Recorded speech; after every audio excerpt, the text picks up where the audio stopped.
Hello, my dear students. Today we are going to learn about the lesson A Day in ASHRAM, which is written by C.F. Andrews.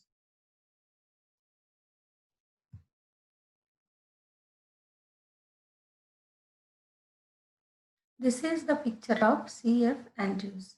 C.F. Andrews' full name is Charles Freer Andrews, 1871 to 1940. Was an English priest of the Church of England. He was an educator and Indian freedom fighter. He became Mahatma Gandhi's closest friend and associate. Andrews reveals his experience while he stayed in the ashram. Shantiniketan was founded by Rabindranath Tagore. It is a school with a difference where students learn with great joy. So, C.F. Andrews was an English priest of the Church of England. He was an educator and Indian freedom fighter also. He became Mahatma Gandhi's closest friend. And Andrews reveals his experience while he stayed in the ashram. Ashram means here Shantiniketan. Here ashram means Shantiniketan. Shantiniketan was founded by Rabindranath Tagore. Here he explained his experience. Glossary. Guru Deva means Rabindranath Tagore. In this lesson, Guru Deva means Rabindranath Tagore. Choristers means members who sing in the choir of a church. Choir means a group of singers singing hymn. Hymn means a song of praise to God. Amluki means a tree like a mango tree. Reverence means respect. Meditate means to pray silently. Draftsman means a designer or one who makes plans. Recite means sing from memory.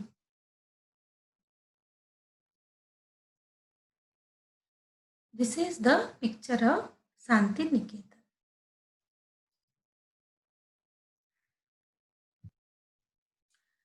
First paragraph, words cannot picture to you the beauty of Shantiniketan. Our own poet and teacher, whom we call Guru Deva, has named it in his song, The Darling of Our Heart, and it is worthy of the name. All who have visited the ashram, old and young alike, have felt its inner beauty growing more and more upon them. It means C.F. Andrews, he was telling that we cannot express the beauty of Shantiniketan. Here we means the students. He was one of the student of Shantiniketan. We means the students of Shantiniketan. We cannot express the beauty of Shantiniketan with a few words. There is very less words to explain the beauty of Shantiniketan. Here, Rabindranath Tagore is called Guru Deva. He has named the ashram in his song, The Darling of Our Hearts. Really, this name fits it. It is a beautiful place visited by many young and old people from all over the world. What is the inner beauty which is attracting the people? The inner beauty of it influences more and more on the people, those who were coming to them. Then we'll move to second paragraph. If I were to describe to you one day in the ashram with the boys, that would perhaps best bring home to you its inner beauty. Long before sunrise, like the birds in our own amloki groves, our boys are awake. The choristers are the first to rise and they go round the ashram, singing their morning hymn. You can hear the voices of the distance drawing nearer and nearer, and then the sound dies away as the choir passes on to another part of the ashram. And then again it comes nearer and nearer. The beauty of the sound in the silent morning air and the sense of joy and reverence which it brings give peace to the soul.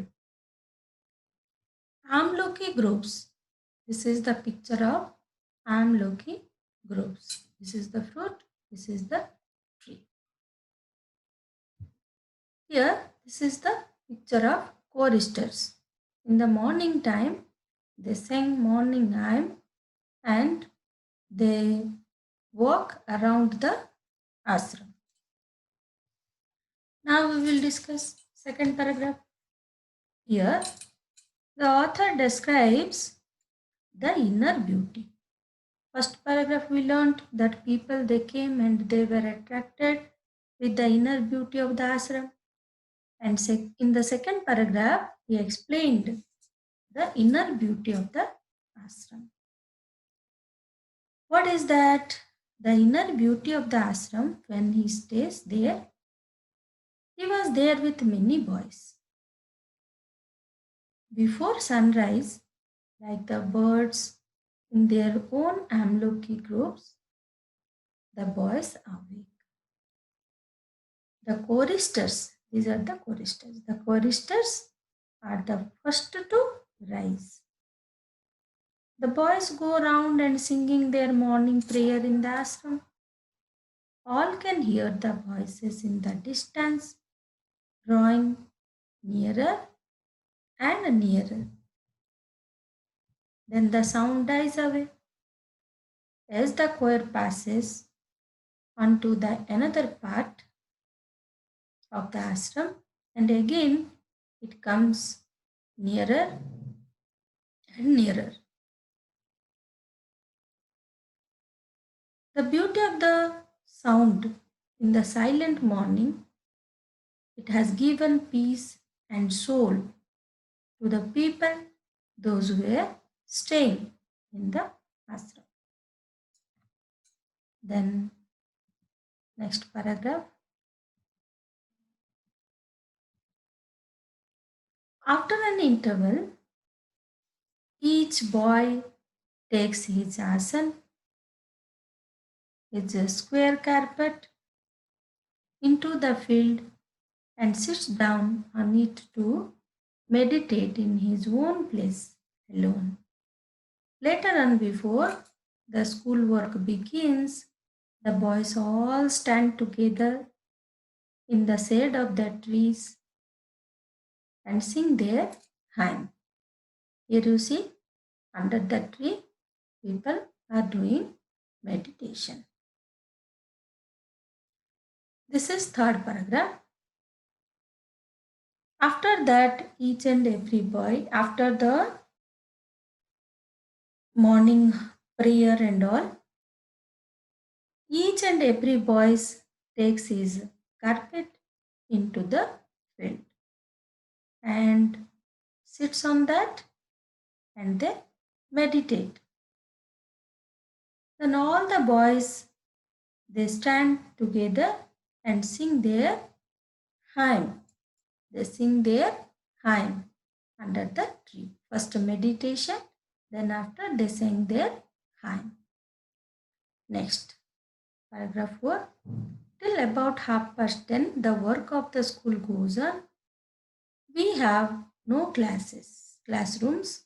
The boys sit with their teachers in the open air under the trees. There are no larger classes. A group of 8 or 10 boys are seated round the teacher, asking him questions. Very few books are used. A greater part is carried on through conversation. The boys soon learn to open out all their difficulties to their teachers.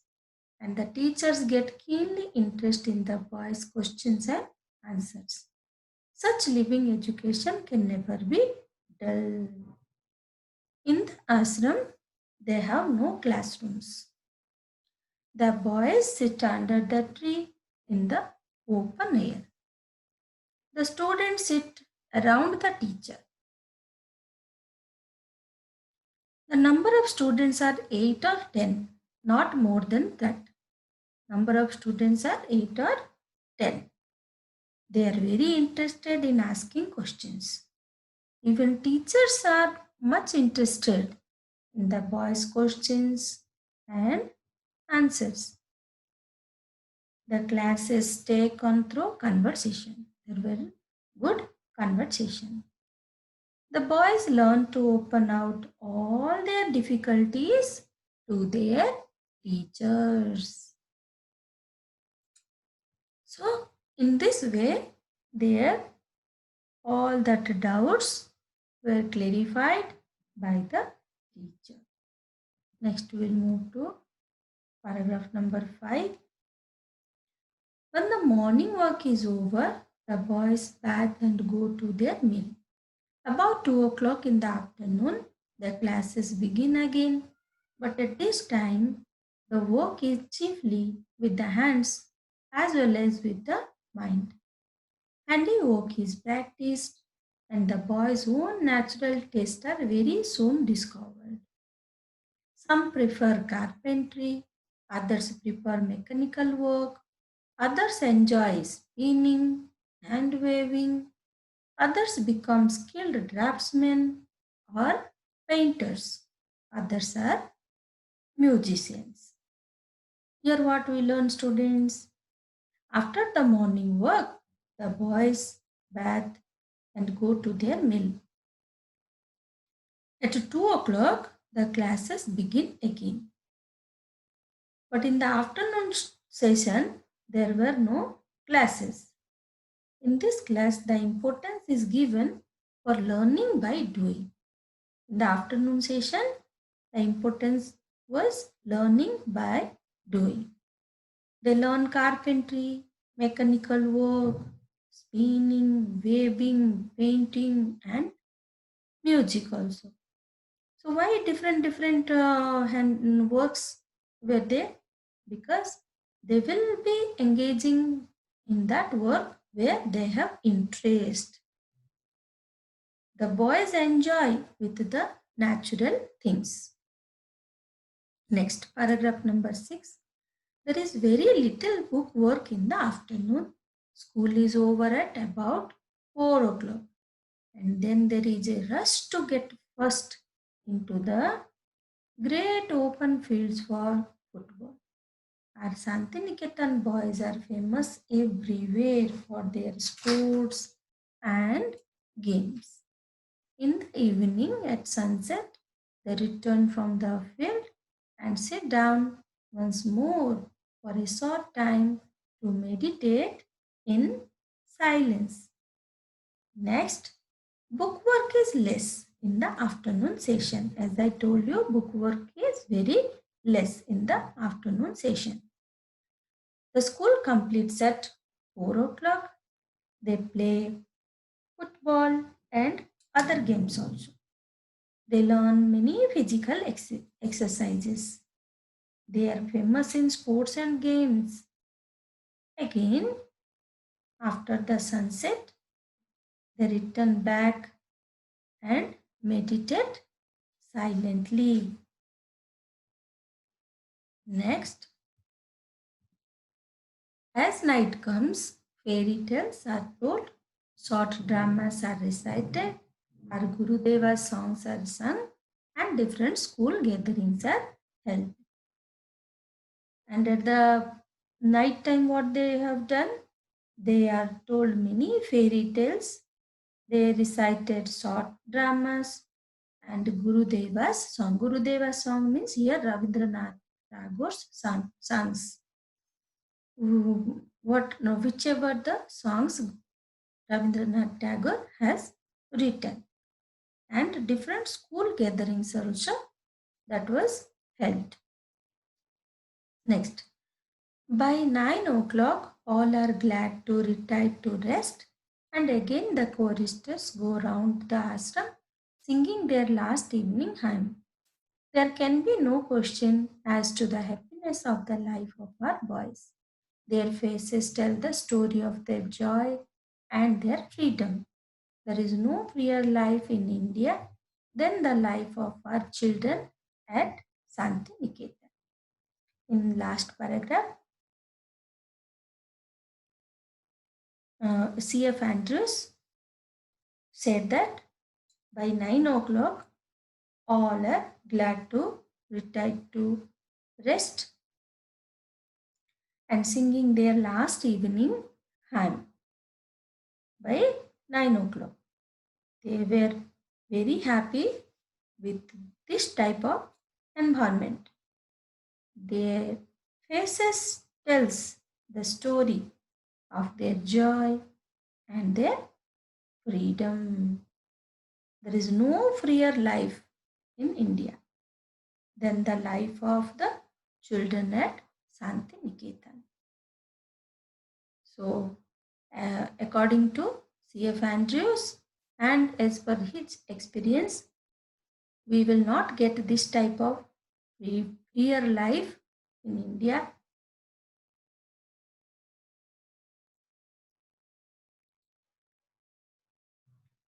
India than this Shantiniketan.